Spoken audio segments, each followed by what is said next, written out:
রাধে রাধে সকলকে। আজ শ্রাবণ মাসের প্রথম সোমবার এবং এই শ্রাবণের প্রথম সোমবারের জন্য সকলকে শুভকামনা। আশা করি আপনারা সবাই খুব ভালো আছেন। তো আজ হচ্ছে শ্রাবণ মাসের প্রথম সোমবার, তো তাই আমি যাচ্ছি মহাদেবের মাথায় জল ঢালার জন্য। তো আমি আগের ব্লগে আপনাদের সবাইকে বলেছি যে এইটা হচ্ছে আমাদের পরিক্রমা মার্গ। এটাতে যেহেতু আজ একাদশী এবং শ্রাবণ মাসের প্রথম সোমবার দুটোই একসাথে, তো ভিড় তো হওয়ারই ছিল, কিন্তু মেন ভিড় হচ্ছে আজকে একাদশী। প্রত্যেক একাদশীতে আমাদের এই পরিক্রমা মার্গে খুবই ভিড় থাকে, প্রচণ্ড ভিড়। তোমরা দেখতেই পারছো সবাই খালি পায়ে পরিক্রমা লাগিয়ে যাচ্ছে। যারা হাঁটতে না পারে, খুব অসুবিধা হয়, যারা অসুস্থ তারা অবশ্যই টোটোতে বা নিজের বাইক বা স্কুটিতে এখানে পরিক্রমা লাগায়। তো দেখতেই পারছো প্রচুর ভিড়, প্রচুর দোকানপাট বসেছে আজকের দিনে, যেহেতু দুটো তিথি আজ একই সাথে পড়েছে। তোমরা যদি চাও যে বৃন্দাবনে এই পঞ্চকোশী পরিক্রমাটা আমি পুরোটা একটা ভ্লগ বানিয়ে তোমাদের সাথে শেয়ার করি, তো অবশ্যই অনেক অনেক কমেন্ট করবে। আমি নিশ্চয়ই একদিন এই পুরো বৃন্দাবনের পঞ্চকোশী পরিক্রমা যেটা হয় 12 কিলোমিটারের, আমি নিশ্চয়ই পরিক্রমা লাগিয়ে পুরোটা তোমাদের সাথে শেয়ার করার চেষ্টা করব, নিশ্চয়ই শেয়ার করব। তোমরা শুধু আমাকে। আমি এখন আমার গন্তব্যস্থানে যাচ্ছি। তো আমি আমার আগের ব্লগে তোমাদের সাথে শেয়ার করেছিলাম যে একটা যমুনার ঘাটে আমি গিয়েছিলাম, সেখানে যমুনা আরতি হচ্ছিল। তো আজও আমি সেখানেই যাচ্ছি, সেখানেই আমি জল ঢালবো, কারণ সেখানে একটা ছোট্ট শিব মন্দির আছে, খুবই সুন্দর। এমনি যমুনার ঘাটে খুব ভালো লাগে সেই যমুনার পাড়ে, তো ওখানেই যাচ্ছি। যেতে চেয়েছিলাম অন্যখানে, কিন্তু সেই জায়গাটাতে আমার যাওয়া হলো না। তো আমার বান্ধবী ওরা সবাই বলছিল চলো যাই, এই জায়গাটার নাম হচ্ছে দেবারিয়া। তো ওরাও বললো যে চলো দেবারিয়া যাই, এই জায়গাটা খুবই ভালো লাগে, খুব খোলামেলা একটা জায়গা, ভিড় কমই থাকে অন্য জায়গার তুলনায়। তো বললো শান্তি মতো গিয়ে ঢালতে তো পারবো, তাই আমরা আবারও সেই জায়গায় যাচ্ছি। আমি অন্য মন্দিরে যাইনি, দেখা যাক পরে আরও 3টা সোমবার আছে, আমি যদি ওখানে যাই অন্যখানে তো তোমাদের সাথে অবশ্যই শেয়ার করব।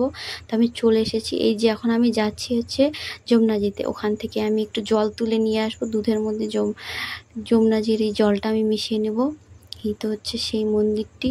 আমার জল ঢালা হয়ে গেছে, তো আমাদের তোমার সাথে তখনের মুহূর্তটা খুব শেয়ার করিনি।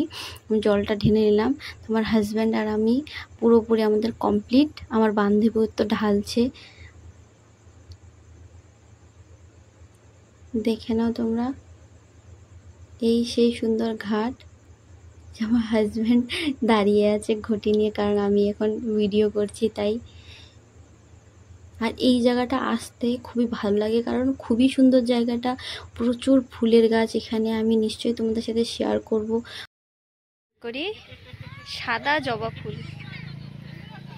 আমি নিজেও অবাক হয়ে যাচ্ছি, সাদা জবা ফুলের গাছ। তুমি দেখছো গো কোনোদিন সাদা জবা ফুলের গাছ? তুমি দেখছো কোনোদিন? সেই সুন্দর। চলো বেরোই এখান থেকে, চলো।